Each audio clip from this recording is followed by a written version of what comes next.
Kinematics is the study of motion without considering the causes of that motion. In future lectures, we will be talking about other branches of mechanical physics, which include why things move. But in this situation, we're going to just talk about motion and the things that happen when things move, but not the whys of how things move. In order to discuss this issue, we have to get some definitions straight. The first definition is that of position. Position is the place in space that an object is in relation to a reference range. Now, as you do problems in your textbook or as you consider things in real life, sometimes the reference range is given to you, but many times you have to make up or assume a reference range in order to do the problem. It is important that if a reference range is not defined, that you define it when you do certain types of problems in this area. Because of that, or the reason for that, is that we really can't start talking about something known as displacement until we know what happens to the position of an object in a reference range, because the displacement of an object is the change in position of that object in the same reference range. And that last part is absolutely critical. So the reference range has to be defined in order for us to be able to define the change in position in that range. So let's look at a specific example of this. Here we have a teacher standing at the board, and her position at time 0 on the x-axis, which is our reference range, is 1.5 meters from the origin point. She then moves from left to right, from right to left, and her final position is 3.5 meters. So she moves leftward from right to left, and she moves 3.5 meters. So her displacement is 3.5 minus 1.5, or a positive 2 meters. When you move to the right, such that the x values become larger, then your displacement is a positive number. When you move to the left, such that the x values become smaller, then your answer or your displacement is a negative number.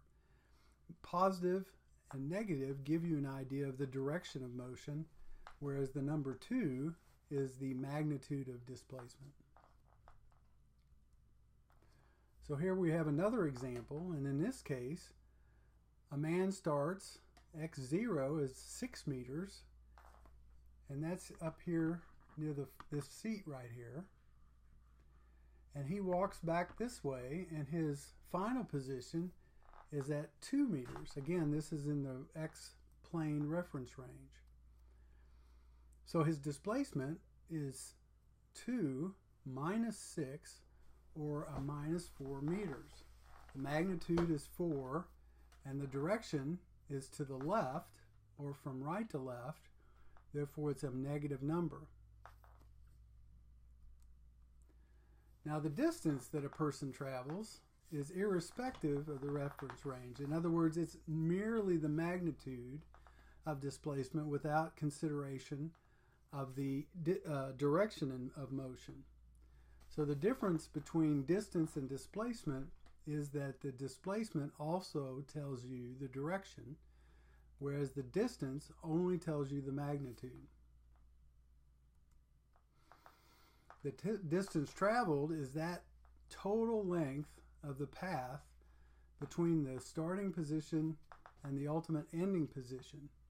So for example, if the individual shown in this picture were to start here, walk to the back, then walk back to the front, his displacement would actually be 0 because x0 and xf are the same. However, the distance he traveled would be 4 plus 4 meters.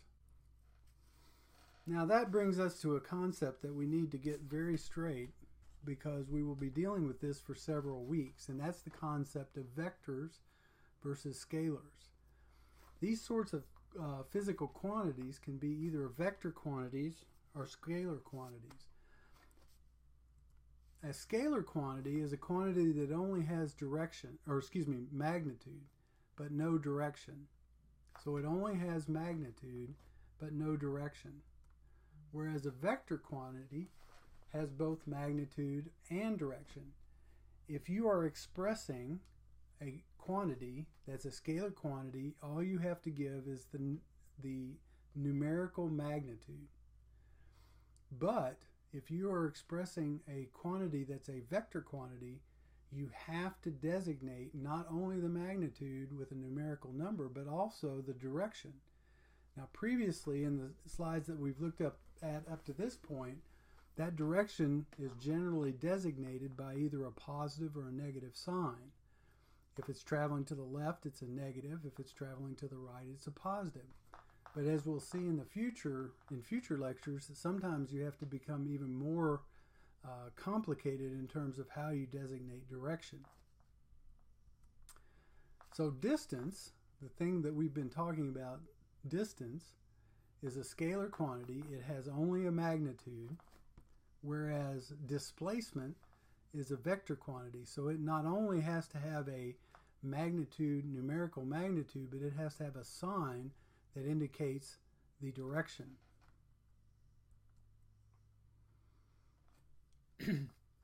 So once we've talked about distance and displacement, we can now talk about speed versus velocity. First of all, we have to understand that when we talk about speed and velocity, we are introducing the concept of time. And the concept of time for this purpose is the interval over which a change in position or in whatever occurs. So the time that we're talking about is the time in which a change occurs. The elapsed time, or delta t, is the difference between two time points that you've defined, the beginning time point and the ending time point. So velocity is the change in displacement. Notice I've underlined displacement and highlighted it because this is the key to this definition, over the elapsed time. This can be either an average or instantaneous, and we will talk about that some more in the future. Velocity, because it's the change in displacement, which is a vector quantity over time, velocity is also a vector quantity. So when you express velocity, you have to express it not only in terms of magnitude, but also in direction. Speed, on the other hand, is the change in distance over the elapsed time. So the only difference here is distance versus displacement. And because it's the change in distance over the elapsed time, it is a scalar quantity. Distance being a scalar quantity, therefore speed is a scalar quantity. And again, this can be either an average or an instantaneous value. An average is the speed over the entire elapsed time period. Instantaneous is that speed at any particular. So this is to show that if a person starts at home, whoops, sorry about that. So here's home, and they go to the store, and they go back home, the total change in position is 0. And therefore the displacement is 0, and the velocity is 0. However, if they start here, go to the store, then turn around and come back, their distance traveled is 6 kilometers. And depending on how long they spent doing that, their speed is going to be some real number. But be careful about situations like this, because this is an easy way to get tricked with a trick question. If you start and end at the same point, then your velocity is going to be 0 because your displacement is 0. So if we take this example, and this shows a situation where actually the two buildings would be 6 kilometers apart. Notice this goes to 6. And so they start out, and in a quarter of an hour, they travel 6 kilometers to the store. Then they come back home, and they end up, their position they end up in is the same, 0 to 0. They did this over a period of a half an hour. Their velocity in one direction, they went 6 kilometers in a quarter of an hour. Their calculation here is not correct. It's actually, they say 12 kilometers per hour, but it's actually twice that, 24 kilometers per hour to this point. And then they stop, turn around, and come back. Since they're coming back, it's a negative number. So the sum total here is a net no change. If you were to add all of this up, you end up with a velocity of 0. But the speed never changes, because the speed does not care about direction, only the distance. So they ended up going a total of 12 kilometers in a half an hour, so their speed should be, unfortunately it says 12, it should be 24 kilometers per hour. So this is the velocity versus time, and the speed versus the time. Now, you have velocity and speed, so the next concept is a change in velocity or speed over the same period or time interval, and this is what's known as acceleration. Acceleration is the change in velocity over elapsed time, or delta v divided by delta t. And as with the other change variables, this one can also be an average acceleration over the entire elapsed time, or an instantaneous acceleration at any point in time. Deceleration is the change in velocity over elapsed time when the direction of change is opposite to the direction of motion. And this is not the same as negative acceleration.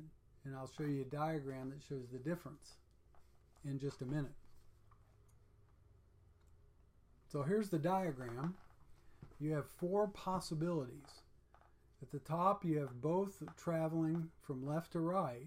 So remember, the direction left to right is positive. So in that case, velocity would be positive and acceleration would be positive. And since the acceleration is in the same direction as the velocity, it is acceleration. And that's what this first thing said. This car is speeding up as it moves toward the right. It therefore has a positive acceleration in our coordinate system, and it's also called acceleration.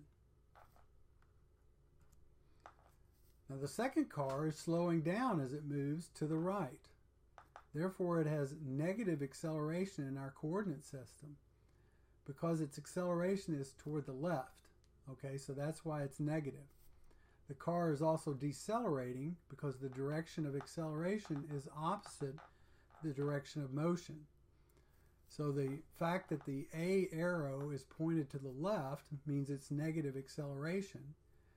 And it's also opposite the direction the car is moving, therefore it's deceleration. Now think about these last two situations and you'll see what I'm talking about, the difference between negative acceleration and deceleration. The car is moving to the left, but slowing down over time. Therefore, the acceleration points to the right, and therefore it is positive in our coordinate system, or our reference range. However, because it's opposite the direction of the car is moving, it's called deceleration. So here's an example of a deceleration that's positive. And then lastly, the car is speeding up as it moves to the left. The acceleration vector is in the negative direction, so it's negative, but it's in the same direction that the car is moving, so it's acceleration. So it's negative because it's pointing to the left, but it's acceleration because it's in the same direction the car is moving. Spend a couple of minutes, if you need to turn off the tape or the video, spend a couple of minutes thinking about this to make sure you get it straight in your head. So here's an example of a value that's moving to the left at 15 meters per second, and so it's a negative 15 meters per second. The initial velocity, v0, is 0, and we're going to think about what the acceleration is. If a lapse time is 1.8 seconds, which is something you need to know, then the average velocity is the change in the average acceleration is the change in velocity over time, which is Vf minus V0 over delta t, which is 15 minus 0 over 1.8, or minus 8.33 meters per second squared. So the acceleration is negative. However, it's in the same direction that the car is moving, so it's acceleration. We have the opposite situation here where we start at 0 and now we move to the right at 30 kilometers per hour. So what is the acceleration in this situation? Well, the acceleration is going to be positive because it's from pointing to the left, or to the right now. And if the delta t is 20 seconds, and we change that 20 seconds to hours because the speed is, velocity is represented in kilometers per hour, then we can calculate the average change in velocity over time as 30 minus 0 over 0.00556, or 5,400 kilometers per hour squared. And we can also convert that back to meters per second squared if we want to. Now, if we leave it in seconds, we can also change kilometers per hour to meters per second, if that's easier. Just to back up here, remember that the acceleration vector is positive, but it's also an acceleration because it's in the same direction that the car is moving. The third example goes from 30 to 0. And you'll note the acceleration vector is pointing to the left, therefore it's negative. It's also in the opposite direction of motion, and so it's deceleration. If the lapse time is 8 seconds, we convert that to hours. Then we do the same calculation and we find a minus. Notice that it's in the calculation it's 0 minus 30 kilometers per hour divided by 0.00222 hours. So it's minus 13,500 kilometers per hour squared, or a minus 1.04 meters per second squared. So it's a negative acceleration, and it's also called deceleration. So here's an example of a position time curve where the vehicle is either speeding up or slowing down. And what you see is initially an increasing slope of the line right here. So that's the time during which there's acceleration. Then it plateaus off, and this corresponds to this point in the velocity where the velocity doesn't change. Here the velocity is Here the velocity is increasing, so this slope is getting faster and faster until it reaches this point. Then it levels off to a straight line right here. That plateaus, and then it begins to turn this direction, and so it's slowing down. The velocity is decreasing. So you're increasing, plateau, and decreasing, and the slope of this line represents the acceleration, which is 0.4 here. Then there's no slope here, so it's 0, and then it's negative on this side, so it's down here. So this part of this curve corresponds to this, which corresponds to this.